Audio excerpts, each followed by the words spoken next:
before January 6th, you were a lawmaker in the state of West Virginia, right? That is correct. I'd just been elected to the State House in 2020, and I was the first Republican to win my district in 98 years and won in a landslide victory. Okay. Then I assume you went to the Trump rally, right? Listen to him speak? Yep. Yeah. Okay. And then marched down to the Capitol building with everybody else? That is correct. Okay. So give us a thumbnail sketch of your day from that point on. What happened?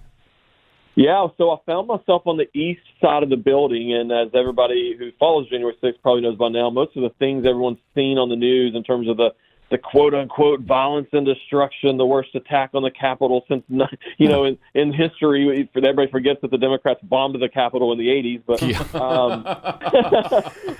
they continually leave that part out. But I was on the other side of the building, so I didn't see any of those things taking place that day, and so it was the most patriotic day of my life. I mean, there were patriots from all over this country waving flags. There were women and children. There were veterans in wheelchairs.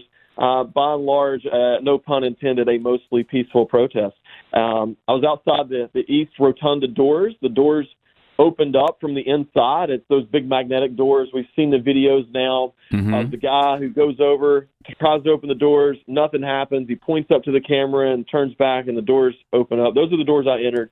I walked through, open set of doors, saw a police officer, went over and immediately thanked him, told him God bless. This is all on video, so people can watch it for themselves. They don't take my word for it. He gives me a friendly fist bump, inviting me into the building. I spent less than 10 minutes inside the public rotunda area, reminding people to be peaceful and non-destructive. Walked back out the same set of doors I entered, and ultimately found myself facing 24 years in prison as the weaponized deep state came to my house, ripped me away from my wife and my 4 young children, and threw me in prison.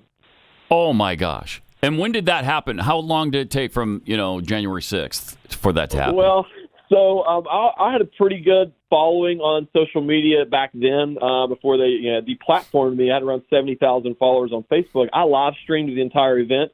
It didn't take them long to find me because I didn't think I was doing anything wrong. I thought maybe I would get like a $100 ticket like most of the other people who, when they pounded on the doors during the Kavanaugh hearings and all those things, that's what I thought would happen. And so I was arrested January 8th, 2 days after January 6th. I was one of the first people arrested. Yep. So would you describe what you did as parading or milling?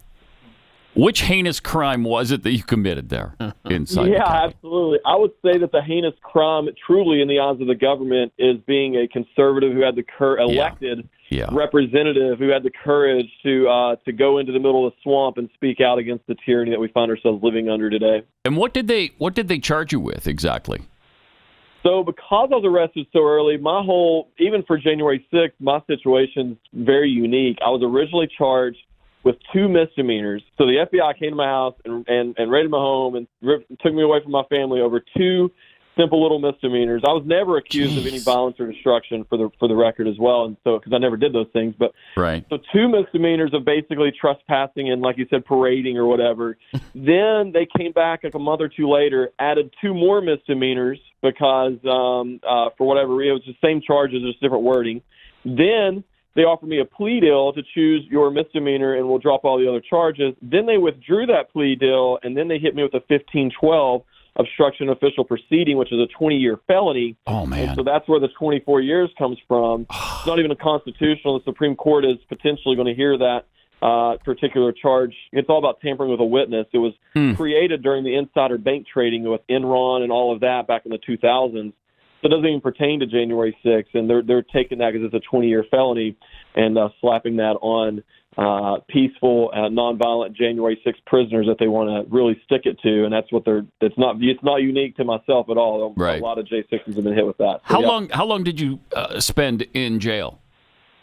So throughout the whole ordeal, I had an 18-month legal battle. Luckily, I was home with that on bond and pretrial detention. Yeah. And then I ended up serving 3 months in federal prison, and I did 8 days of solitary confinement because I refused the COVID vaccine while they were holding me hostage. Oh, my God. And you had a great view, I remember. I heard you with Alex Cuesta.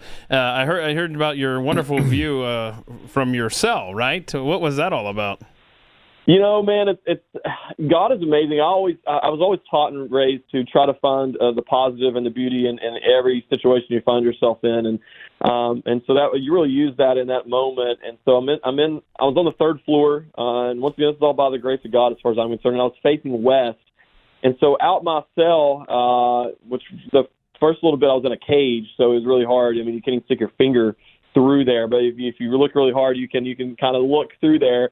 And so they had a cage over top of the bars that I was in, and so across this little walkway was like a big, for lack of better words, a window. It was just had bars and a cage and stuff over top of it as well. But to my left, I could see a tree and a fire hydrant, and I would walk, and I didn't know where it was. That's all I could see outside, other than the building across from me.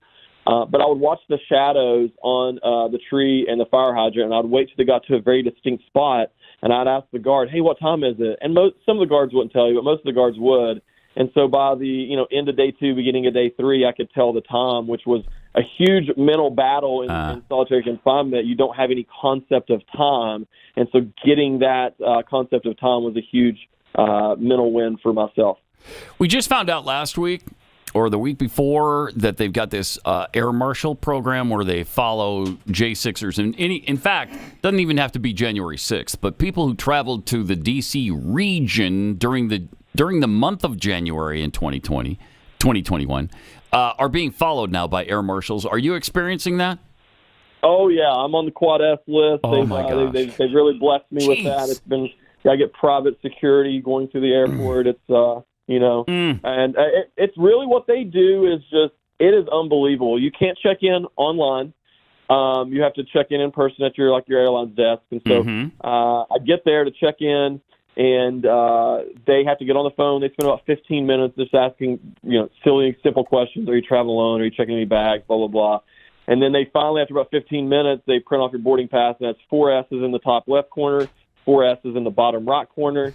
It's the highest classification you can have and still fly on an airplane. It was meant for the international domestic terrorists, but they're using it here in America. Yeah. So then you get to TSA. They come out. They pull you to the side. They come out, and they have this piece of paper and read off this disclaimer. And it's about 2 minutes long, but the gist of it is once you start this process, you have to continue. Do you wish to continue? So then you go through the normal stuff. And for lack of time, I'll sake of time, I'll try to just get through the main points. And then they swab your hands for explosives. Then they give you the most intense pat down you've ever had, and I've been to prison, so believe me, I've had some intense pat downs. They touch every square inch of your body, inside your clothes, outside, everything. Then you go over and stand behind some plexiglass. They wheel these machines out, and they unpack your entire bag that you're traveling with. They swab everything in there for explosives, the inside of the bag, outside of the bag, and then you pack everything back up. You go to wait at your gate, and before you get on the airplane, they rule the machines over there, and they do the whole thing all over again. They do the pat down, take everything out of your bag. If you have a connecting flight, they follow you, and then they go to your gate, and you do the whole thing all over again. But I had non-TSA agents waiting for me in Charlotte when I had a connecting flight there. Non-TSA agents. I guess they think I'm Jason Bourne. I don't know. Yeah. My gosh. We're speaking with Derrick Evans, candidate for Congress, for U.S. Congress in West Virginia. You can go to DerrickEvans.com. It's 2 R's, DerrickEvans.com. What do you ultimately want to accomplish as a representative from West Virginia? Well, look, this is one of the reddest districts in the entire country, and I think that we deserve a true conservative representing us, as someone who's going to stand on the national stage and beat the drum of freedom, not only for our district here in West Virginia, but for every single conservative across this country.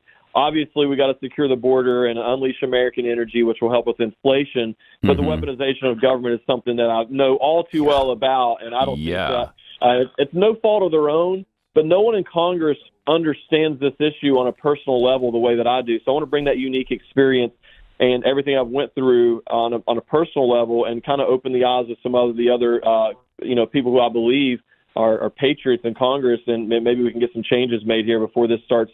Look, they've already, as you said too, they've already asked for a list of every single person who shared and interacted with President Trump on Twitter. Yeah. And so they've labeled MAGA as domestic terrorists. Everybody's on a list. They're coming after everyone. I'm trying to stop that from happening. Yeah, I sympathize.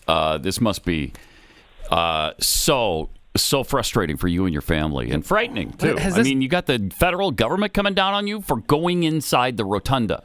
Unbelievable. Yeah, and has this devastated your family's finances after this long legal battle for 18 months, man? Oh, that's their goal, man, is they financially bankrupt everybody. So when you first get arrested, one of the first things they do is they collect all your bank records. You have to turn over every single checking account, savings account, all this information to them. So they see all of this, they watch it, and that's their goal, is they financially drain you. So, yeah, pretty much every J6er has been bankrupted. And furthermore, this corrupt government right now, this corrupt court system, we have J6ers who have been, have to give Singos. They're raising money just to, keep from going homeless and then to survive. And I'm just making up numbers. Let's say you raise $15,536.